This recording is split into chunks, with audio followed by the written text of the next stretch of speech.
ყოველ ხუთშაბათს დღესაც შემოგვიერთდა გიგი გიორგაძე ტექნოლოგიურ სიახლეებზე უნდა ვისაუბროთ ტექნოლოგიურ ამბებზე ძალიან მნიშვნელოვანი თემა არის და თუ რა თემა არის ამას თავად გიგი გვეტყვის გიგი მოგესალმებით გამარჯობა მშვიდობისა მნიშვნელოვანი კვირაა მართლა სხვა შორის მე ცოტა ხნის წინ გავიგე რომ ეს დღე არსებობს კვირას 11 თებერვალს არის ტემში ქალების დღე და მნიშვნელოვანი დღე არის მეც არ ვიცოდი რომ არსებობდა და კარგია რომ არსებობს იმისთვის რომ რაც შეიძლება მეტი გოგო რომელსაც დიდი პოტენციალი აქვს რომ ამ სფეროში წავიდეს რაღაც ბარიერების გამო არ შეფერხდეს ამ გზაზე და საქართველოში მეც ძალიან ბევრი გოგო მინახავს პირადად რომლებსაც სერიოზული ცვლილებების შეტანა შეუძლიათ არა მხოლოდ ქართულ ტექნოლოგიურ თუ სამეცნიერო სივრცეში, არამედ მსოფლიოს დონეზე.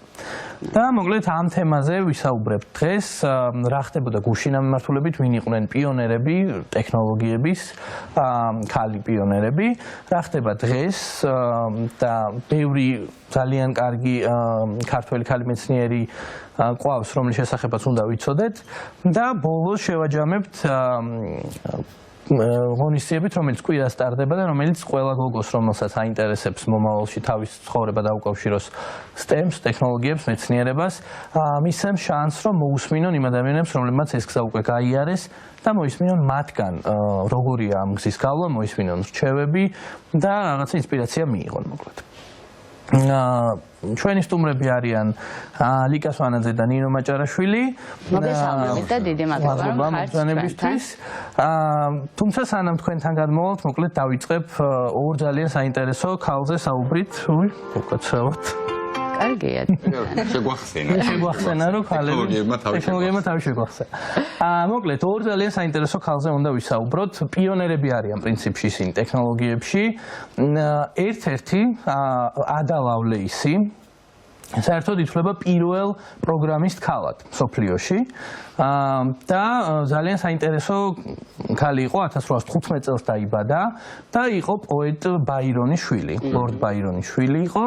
თუმცა მოკლედ მისი მშობლები მალე განცალკევდნენ, მალე დაშორდნენ, იმიტომ რომ ბაირონი თავის სკანდალებით და კრეატიული სულით იყო ცნობილი, ხოლო დედამისი ძალიან მოგზაურებულ ოჯახში რელიგიურად გაზრდილი ქალი იყო და მათემატიკა უყვარდა და ნასწავლი ჰქონდა, რაც მაშინდელი სამყაროსთვის სრულიად წარმოუდგენელი. ასე რომ ქალს რა უნდა და მათემატიკაში გაუგებარი იყო, მაგრამ მას ნასწავლი ჰქონდა და როცა მოკლედ მშობლები დაშორდნენ, დედამ გადაწყვიტა, რომ ყველანაირი კრეატიულობა, ყველანაირი პოეტურობა ადაში უნდა მომკვდარიყო, რომ მამამისის გზას არ დადგომოდა. მოკლედ და ასწავლა მათემატიკა. ასწავლა მათემატიკა და საბოლოო ჯამში ადას მათემატიკის სწავლა დამთავრდა იმით, რომ მან შექმნა პირველი კომპიუტერული პროგრამა. ცხადია, ეს არ არის ის კომპიუტერული პროგრამა, როგორცაც დღეს ჩვენ ვიცნობთ, მაგრამ პირველი კომპიუტერი, რომელიც ასევე ამ დროს შეიქმნა, კომპიუტერის მოდელი ჩარლზ ბეიბიჯთან ერთად, ჩარლზ ბეიბიჯმა შექმნა და მასთან მისი კომპიუტერისთვის, მისი მოდელისთვის დაწერა პირველი კომპიუტერული პროგრამა ადა ლავლეისმა და სხვა შორის ეს ის იშვიათი შემთხვევა იყო, როცა მხოლოდ ორი ადამიანი უჭერდა მხარს ადას, მთელი ინგლისური სამეცნიერო საზოგადოება რა თქმა უნდა მის წინააღმდეგ იყო, როცა ის მან გამოაქვეყნა თავის ნაშრომი, მაგრამ ეს არის კომპიუტერული პროგრამა თავიდან მოკლედ პირველი ესე გამოიყურებოდა. ეხლა თუ რაც ხაზებია, მაშინ გაცილებით რთული რამე იყო. პროცესები ჰქონდა. ამ კომპიუტერისთვის შეიქმნა, მაგრამ მოკლედ ყველა ეწინააღმდეგებოდა ქალს მეცნიერებაში. ორი ადამიანის გარდა თვითონ ბეიბიჯი, რომელმაც ეს კომპიუტერი შექმნა და რომლისთვისაც ადამ დაწერა პირველი კომპიუტერული პროგრამა და მეორე იყო თავად ადა ლავლეისის ქმარი, რომელიც რაც არ უნდა უცნაური იყოს, ძალიან უჭერდა მხარს მისი ცოლის ესეთ არასტანდარტულ აქტივობას, რაც იმ პერიოდისთვის, რაც ნაშრომის გამოქვეყნებას ეხებოდა. რა თქმა უნდა, მაშინ ინგლისურმა სამეცნიერო საზოგადოებამ არ მიიღო ადა ლავლეისი, თქვეს რომ ქალს რა უნდა მეცნიერებაშიო და მხოლოდ 100 წლის შემდეგ ალან ტურინგმა, მათ შორის ენიგმას ავტორმა, ხელოვნური ინტელექტის პიონერმა და ამ შემდეგ დაიწყო ადა ლავლეისზე საუბარი, მისი ნაშრომების გამოყენება და მოკლედ ძალიან პოპულარული გახდა. მაგრამ მანამდე 100 წელი ადა ლავლეისი იყო მივიწყებული, არავინ არ აღიარებდა თუმცა დღეს ითვლება, რომ ეს პირველი პროგრამისტი ქალი. რა მაგარი. ძალიან მაგარი. და ხო, ძალიან საინტერესოა, რომ პროგრამისტი პირველი არ არის კაცი და არის ქალი. პირველად მეც რო გავიგე, მოკლედ ესეთი უცნაური იყო, მაგრამ ძალიან საინტერესო ამბავია, მოკლედ. და ადავლისი სამწუხაროდ, მოკლედ ადრე გარდაიცვალა 36 წლის, მიტოვებული, ისევ არა ისე როგორც ეკადრებოდა, არ აღიარებულიც, მათ შორის.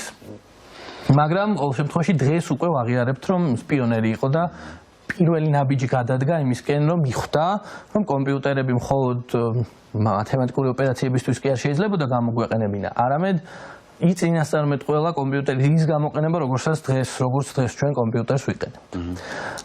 და ადავლეისის გზა ძალიან საინტერესოდ გააგრძელდა, შემდეგ მე-20 საუკუნეში მის გაკვალულ გზაზე, მოკლედ უფრო მეტი ქალი გაჩნდა, მათ შორის მეორე, რომელიც ასევე დიდი სახელია დღესაც და ცოცხალია, დიდი სახელია ტექნოლოგიების ისტორიაში არის მარგარეტ ჰამილტონი.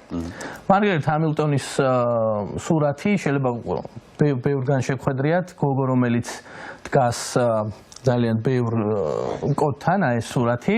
მარგარეტ ჰამილტონი არის ადამიანი, რომელმაც შეგვიძლია ვთქვათ, რომ ადამიანების მთვარეზე გაშვებაში გადამწყვეტი როლი ითამაშა, იმიტომ რომ მან ფაქტიურად მისი ლიდერობით შეიქმნა ის კოდი, ის კომპიუტერული პროგრამა, რომელსაც იყენებდნენ ასტრონავტები საჰაერო ხომალდის მართვის დროს, რომელიც მთვარეზე დაეშვა. და მარგარეტს ძალიან საინტერესო ისტორია აქვს. ისიც პირველი იყო ფაქტიურად NASA-ში ერთი ქალი მოძრაობდა მაშინაც და ერთი ქალი მოძრაობდა არა მარტო, არამედ ბავშვით, იმიტომ რომ დამტოვებელი არავინ არ ყავდა. არის მაშინ ძიძების სისტემაც ეთყობა ძალიან გავრცელებული არ იყო და მოკლედ ბავშვთან ერთად დადიოდა ხოლმე NASA-ში. და სხვაჩვენს ტერმინი ინგლისურად ჩვენ კი ქართულად პროგრამირებას ვეძახით, მაგრამ software engineering-ი ქვია ინგლისურად და ეს ტერმინიც მარგარეტ ჰამილტონის შექმნილია საერთოდ. როცა მივიდა NASA-ში, hardware engineering, ანუ მოწყობილობების ნაწილი არსებობდა და ამან მოიფიქრა მოკლედ software engineering-ი და მის გამო ქვია მოკლედ დღესაც მიმართულებას ასე. რა მაგარი ქალია, სამსახურში დადიოდა ესეთ მნიშვნელოვან ამბებს აკეთებდა, თან დედაც იყო, თან თანამშრომელიც, თან საოცარი ნიჭის და გონების პატრონი და რამდენად მნიშვნელოვანი რაღაცები გააკეთა. კი, და სხვა შორის ერთი ძალიან საინტერესო ამბავი არის ის, რომ შვილთან ერთად დადიოდა, ამან გადაარჩინა აპოლო 11-ის მისია, იმიტომ რომ შვილს სვამდა ხოლმე სიმულაციებში, რაკეტის სიმულაციებში, სადაც ასტრონავტის როლს ირგებდა ხოლმე. და ერთ-ერთი სიმულაციის დროს შვილმა შემთხვევით დააჭირა რაღაც ღილაკს ხელი და აფრენის რეჟიმი ჩართო კომპიუტერულად, მაშინ როცა სიმულაციაში რაკეტა უკვე იყო გასული, აფრენილი იყო. და ამან გამოიწვია შეცდომა, ეს რეალურ ცხოვრებაში ყოფილიყო, რაკეტის ჩამოვარდნა შეიძლება გამოიწვია.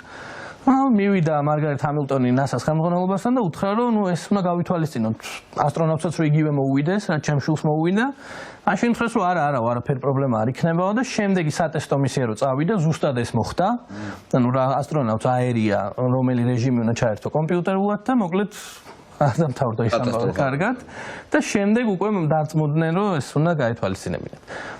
მოკლედ მას შემდეგ რაც მარგარეტ ჰამილტონმა გაუშვა ადამიანები მთვარეზე, შემდეგ თავის კომპანია დააფუძნა და ტექნოლოგიებში კიდევ ბევრი შეიძლება ჩვენთვის ესე ნაკლებად ცნობილი, მაგრამ ბევრი სიახლე შემოიტანა და ეს დამთავრდა იმით, რომ 2016 წელს ბარაკ ობამამ დააჯილდოვა უმაღლეს ჯილდოთი, რაც ამერიკაში არსებობს, პრეზიდენტის ორდენი თავისუფლებისთვის.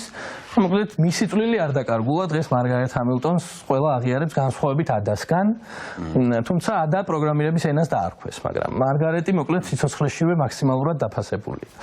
და ამ ორი ქალის მაგალითზე შეგვიძლია ვთქვათ, რომ ასეთმა ადამიანებმა გაკვალეს გზა დღეს გოგონებისთვის, ქალებისთვის და ხვალ, რომლებსაც უნდა რომ ამ გზას გაყვნენ. და ლიკა ჩვენი სტუმარი, მოკლედ ესე შეგვიძლია ვთქვათ, რომ მათ გაკვალულ გზას მიყვებით ნაწილობრივ. ლიკა არის ბიოინფორმატიკოსი. დიახ და სამედიცინო ინფორმატიკოსი. მოგესალმებით. პირველ რიგში დიდი მადლობა მოწვევისთვის. ისეთი ქალბატონები ახსენეთ, რომ მეუხერხულება რამის თქვა ამის შემდეგ. მე უშუალოდ სამეცნიერო კვლევითი მიმართულებით მუშაობ ციფრული მედიცინის მიმართულებით, რაც გულისხმობს მედიცინაში და ბიოლოგიაში, ასევე ციფრული ტექნოლოგიების გამოყენებას. ზოგადად ციფრული ტექნოლოგიები ყველგან შეიჭრა, მათ შორის მედიცინაშიც და მოიაზრება და დღესდღეობით არის ძალიან აქტუალური თემა, როგორ მოხდეს პროცესების გაციფრულება მედიცინაში. არა მარტო მონაცემების გაციფრულება, არამედ პროცესების გაციფრულება და როგორ მოვახდინოთ მაგალითად გამოსახულებების, ვიზუალური გამოსახულებების გაციფრულება და ზოგადად მედიცინაში არსებობს ორი ტიპის სურათები, ეს არის მაგალითად რადიოლოგიური სურათები, რომელიც პირდაპირ უკვე ციფრულ ფორმატში გვაქვს და ასევე არის მიკროსკოპული სურათები, როდესაც დიაგნოზს პათოლოგანატომი სვამს მიკროსკოპის ქვეშ.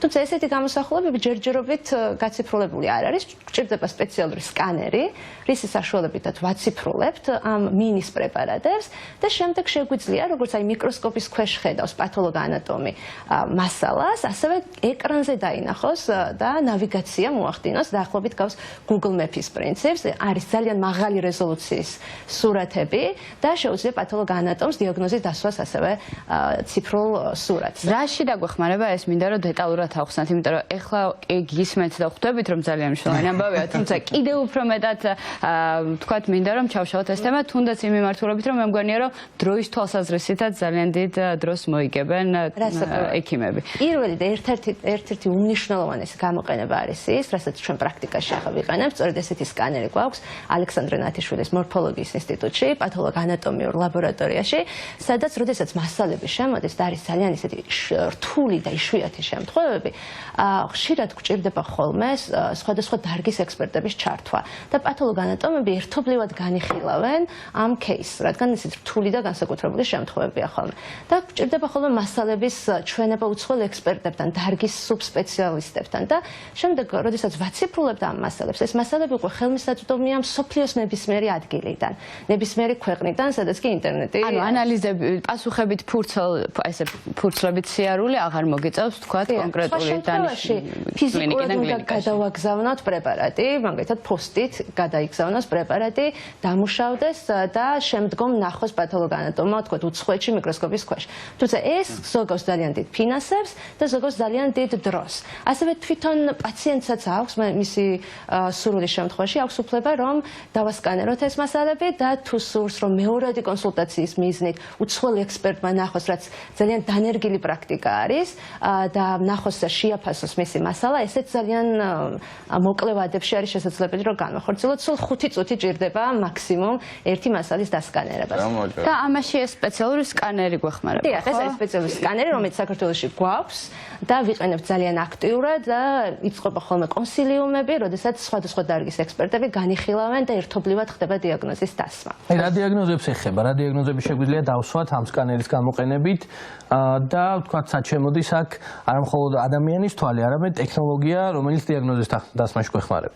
დიახ, ზოგადად ნებისმიერი დაავადება, რომლის დიაგნოზის დასმა ხდება მიკროსკოპის ქვეშ, ან ეს იქნება ბიოფსიური მასალის, ან ქირურგიული მასალის ანალიზი, შესაძლებელია რომ გავაციფრულოთ შემდგომ ეს მასალა და დავათვალიეროთ და რაც ყველაზე მნიშვნელოვანია, როცა ციფრულ მასალას ვეხებით, აი რაც თქვენ აღნიშნეთ გიგი, აუცილებლად აქ შემოდის ხელოვნური ინტელექტის თემა, რომ გარდა იმისა, რომ პრაქტიკულად ჩვენ შეგვიძლია ვთქვათ ხელმისაწვდომი გავხადოთ ეს სურათები, ასევე შეგვიძლია რომ გამოვიყენოთ მათემატიკური ალგორითმები და პროგრამირება, რომ მოვახდინოთ ამ მასალების დამუშავება და მოდელმა, ჩვენმა შემუშავებულმა მოდელმა თვითონ დასვას გარკვეული დიაგნოზი არა, მაგრამ შეფასება მოახდინოს, პროგნოზი გააკეთოს. მაგალითად უჯრედი არის თუ არა სიმსივნე. მაგალითად და როგორ უნდა მოახდინოს ეს კომპიუტერმა, ანუ მასში კონკრეტულად მანამდე არ ვიცი როგორ ეწოდება, ჩაწერილმა ინფორმაცია. მანამდე არსებულმა ცოდნამ, რომელიც მოკლედ ბევრი სურათის ანალიზით ხდება, ეს მანამდე თქვა ჩვენ თუ ანახებთ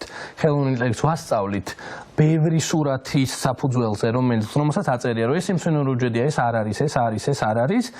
ხელოვნური ინტელექტის მოდელები, ნეირონული ქსელები სწავლობენ განსხვავებას სიმსივნურ უჯრედსა და არასიმსივნურ უჯრედს შორის და შემდეგ როცა ახალ მასალას მიაწვდით, ახალ სურათს, მოკლედ ის მიხვდება რაღაც სიზუსტით, მაგრამ როგორც წესი ის მაგარი სიზუსტეა ხოლმე. არის თუ არა ეს უჯრედი სიმსივნური, ან თქვა ტომოგრაფიის შემთხვევაში, რენტგენის შემთხვევაში, ხდება მაღალი სიზუსტით რა ტიპის დაზიანებასთან გვაქვს საქმე. ამ შემთხვევაში ხო და ერთს კითხავ აქვე დავამატებ ხელოვნური ინტელექტი არის თუ არა ვთქვათ ადამიანს ერთგვარი ესე ვინჩესტერსაც ვეძახით მეხსიერება რომელსაც არასდროს არ ავიწყდება არაფერი. კი, მათ შორის ყველა რომელთან შეხება ქონია ამა თუ იმ მოდელს, ამა თუ იმ სისტემას ყველა ინფორმაცია, ყველა ცოდნა გაერთიანებულია და ამ ცოდნის სინთეზის საფუძველზე ახდენს ახალი შეფასების გაკეთებას. ლიკა, თქვენ როგორ იყენებთ ამ? აი, აბსოლუტურად სწორია და გეთანხმებით ამაში გიგა, აი მაგალითად სიმსივნის შემთხვევებში, როდესაც ჩვენ გვაქვს ძალიან ბევრი მასალა, სხვადასხვა სიმსივნისთან, გვჭირდება ხოლმე მაგალითად დავითვალოთ პათოლოგიური უჯრედები რამდენია, რაოდენობრივ შეფასებას ახდენს პათოლოგანატომი და ამის შესაბამისად ხდება სიმსივნის ავთვისებიანობის განსაზღვრა. და სწორედ ეს ძალიან მნიშვნელოვანია, რომ კარგად გაიზომოს სიმსივნური უბანი და მილიმეტრების და მიკრონების დონეზე აქვს მნიშვნელობა, ვინაიდან შემდგომ უკვე ქიმიოთერაპიის კურსიც ამის მიხედვით ინიშნება. და სწორედ აი ხელოვნური ინტელექტის მოდელების გამოყენებით ჩვენ თუ ვასწავლით მოდელს განასხვავოს სიმსივნური უჯრედი ნორმალური უჯრედისაგან და როგორ ხდება განსხვავება, ეს არის რომ მაგალითად სიმსივნური უჯრედის შემთხვევაში ბირთვის ზომა უფრო დიდია და ფორმები იცვლება ბირთვის, ვიდრე ნორმალურ უჯრედში. და ეს ვიზუალურად ძალიან თვალშესამჩნევი არის. და ჩვენ შეგვიძლია მოდელს ვუთხრათ, რომ აი ეს არის სიმსივნური უჯრედი, ეს არის ნორმალური უჯრედი და რაც უფრო ბევრ უჯრედზე ვეტყვით ამ დავასწავლით, ამას შემდგომ უკვე მოდელი თვითონ ახდენს დასწავლას და როდესაც იგივე ახალი მაგალითად პაციენტის ინფორმაცია შემოდის, სადაც გვჭირდება თქვენ დავითვალოთ ესეთი უჯრედი, რომელიც არის მაგალითად სიმსივნური უჯრედები, მას შეუძლია ეს უკვე გამოთვლითი მეთოდოლოგიის გამოყენებით გამოთვალოს და შემდგომ პროგნოზი გააკეთოს, რომ მაგალითად 90%-იანი სიზუსტით ეს არის სიმსივნური უჯრედი თუ არა. თუმცა ეს რა თქმა უნდა არ არის 100%-იანი, იმიტომ რომ რეალურად ხელოვნური ინტელექტის უკან ეს არის მათემატიკური მოდელი, სადაც კიდევ სწავლობს. და რა თქმა უნდა და ასევე არის ეს ალბათური და სტატისტიკური მოდელი და 100%-იანი პასუხი არ არის. თუმცა ამას შეუძლია რომ მნიშვნელოვანი გარდატეხა შეიტანოს მკურნალობაში, ადრეულ დიაგნოსტიკაში და მოკლედ ბოლო ნაწილს მივადექით იმ ადამიანებს, ვისაც უნდა რომ ან ადას, ან მარგარეტის, ან ლიკას ხსნას გაყვნენ იმ გოგოებს, კვირას, ნინო, თქვენ აძლევთ შესაძლებლობას რომ მოусმინონ ქალ მეცნიერებს, ქალებს ტექნოლოგიაში, ქართველებს, მათგან საინტერესო ისტორიები მოისმინონ, როგორ გაიარეს ეს გზა გაიგონ, რა მოხდება კვირას 11 თებერვალს გოგონების თემში ღონისძიება. კი ბატონო, 11 თებერვალი არის საერთაშორისო დღე გოგოების და ქალების მეცნიერებასა და ტექნოლოგიების ჩართულობის დღე და ჩვენ გადავწყვიტეთ რომ ეს დღე აღვნიშნოთ საქართველოშიც. მოვიწვიეთ 7 სპიკერი ქალი, რომლებმაც გაიარეს ეს გზა ტექნოლოგიასა და მეცნიერებებში და ისინი გაუზიარებენ თავიანთ გამოცდილებას ჩვენს დამსწრე აუდიტორიას, რომელსაც უმეტესად შეადგენენ ახალგაზრდა გოგოები. ისინი ვინც დაინტერესებულები არიან ამ სფეროთი და ვინც განიხილავს რომ სწორედ ამ მიმართულებით გააგრძელონ თავიანთი კარიერა. ჩვენ გვექნება სპიკერების მოკლე საინსპირაციო გამოსვლები, ასევე ისინი რამდენიმე მათგანი ჩაატარებს ვორქშოპებს იმისათვის რომ კონკრეტულად აჩვენონ თუ მათი ყოველდღიური საქმიანობა რას გულისხმობს, მაგალითად კიბერუსაფრთხოება, მონაცემთა მეცნიერება, თამაშის დიზაინის შექმნა და ასე შემდეგ, ან ხელოვნური ინტელექტის საფუძვლები და ასევე გვექნება მოკლე პანელური დისკუსია, სადაც შერჩეულ სპიკერებთან ერთად ვისაუბრებთ იმაზე თუ რა დაბრკოლებებს აწყდებიან დღეს ქართველი ქალები საქართველოში, მაშინ როცა გადაწყვეტენ რომ ტექნოლოგიებსა და მეცნიერებებში დაბრკოლებებზე არის საუბარი. კი ბატონო, ამაზე შემიძლია გითხრათ კონკრეტული რიცხვებიც მოვიყვანო. ჩვენი გუნდი ამ თემით დაინტერესდა 10 წლის წინ. საკმაოდ დიდი ხანია მოგეთ ამ თემას ვაკვირდებით და 10 წლის წინ ჩატარდა კვლევა საქართველოში, სადაც გამოჩნდა რომ ეროვნული გამოცდების ტექნიკურ საგნებში გოგოები და ბიჭები მსგავს შედეგებს აჩვენებდნენ. გოგოების შედეგები იყო ოდნავ უფრო მაღალიც კი არათუ მსგავსი ბიჭების შედეგებისა. თუმცა ძალიან დაბალი იყო გოგოების მიერ ტექნიკური საგნების არჩევა უკვე უნივერსიტეტებში. მხოლოდ 16% ირჩევდა ტექნიკურ მიმართულებას და ამის მიზეზი სავარაუდოდ კვლევიდან გამომდინარე არის ის, რომ ისინი იღებდნენ შედარებით ნაკლებ მხარდაჭერას მასწავლებლებისგან და მშობლებისგან. ამ კვლევის მიხედვით მშობლების მხოლოდ 60% ფიქრობდა, რომ გოგოებს და ბიჭებს თანაბარი შესაძლებლობა აქვთ ტექნიკურ სფეროებში. ანუ რომ წარმოვიდგინოთ 5-დან 2 მშობელი ფიქრობს, რომ ბიჭს უფრო უკეთ შეუძლია რაღაც საგნების სწავლა ვიდრე გოგოს. და ასევე გოგოების უმეტესობა ბიჭებთან შედარებით, უბრალოდ უფრო ნაკლები გოგო აღნიშნავდა ბიჭებთან შედარებით, რომ ისინი მხარდაჭერას იღებენ მასწავლებლისგან. ანუ მხარდაჭერაში იგულისხმება შეფასება, რომ რაღაცას კარგად აკეთებ, როგორი რაღაც გამორჩეული ნიჭი გაქვს და ასე შემდეგ. და ვფიქრობთ, რომ ნამდვილად და ამავდროულად მოსწავლეების 95% დაახლოებით ამბობდა, რომ თავიანთი კარიერის არჩევაში მნიშვნელოვანი იყო მშობლების აზრი. ახლა რაც არ უნდა ისეთი მეამბოხეები ვიყოთ, იყვნენ ახალგაზრდები, მაინც მნიშვნელოვანია ოჯახში როგორი წახალისება ექნებათ. და ის ვითარება, რაც 10 წლის წინ იყო, რომ ნაკლები მხარდაჭერა ჰქონდათ გოგოებს ამ მიმართულებით, ახლა ამ შედეგებს ვიმკით დღეს და ნამდვილად შედარებით ნაკლები გოგოა წარმოდგენილი მეცნიერებასა და ტექნოლოგიებში და ეს არ უკავშირდება მათ შესაძლებლობებს, ეს უკავშირდება იმ სტერეოტიპულ გარემოს, რაც არის ჩვენ გარშემო.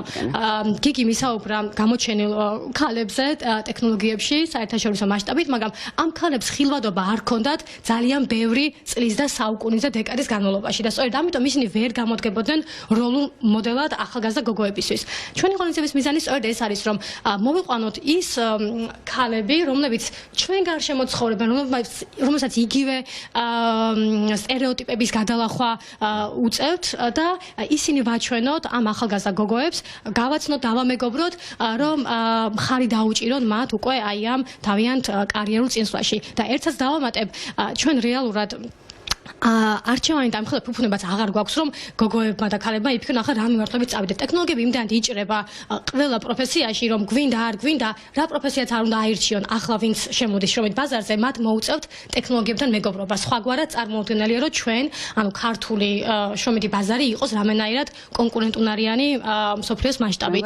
ამიტომაც პროფესიაში არ უნდა არსებობდეს ესე გენდერული სტერეოტიპული დამოკიდებულება და ძალიან დიდი მადლობა იმისთვის, რომ ვცდილობთ, რომ ამ მიმართულებით ეს დამოკიდებულება შეცვალოთ, რა თქმა უნდა, წარმატებებს გისურვებთ და ჩვენ რაშიც შეგვეძლება ამ ხრივ დახმარება აუცილებლად თქვენს გვერდით ვიქნებით. იგი ძალიან დიდი მადლობა. საოცარი ადამიანები გაგვაცანი, საოცარი ისტორიები მოვისმინეთ, თან ბედნიერი გისმენდი, თან გულის წყვეტაც გქონდა, დარწმუნებული მაყურებელიც ესე არის და ძალიან დიდი მადლობა ლიკა, ასევე რომ ჩვენი სტუმარი ხართ და ესეთ მნიშვნელოვან სამეცნიერო ამბებში ხართ ჩართული, მოკლედ. რა თქმა უნდა, გელოდებით გიგი შემდეგ ხუთშაბათს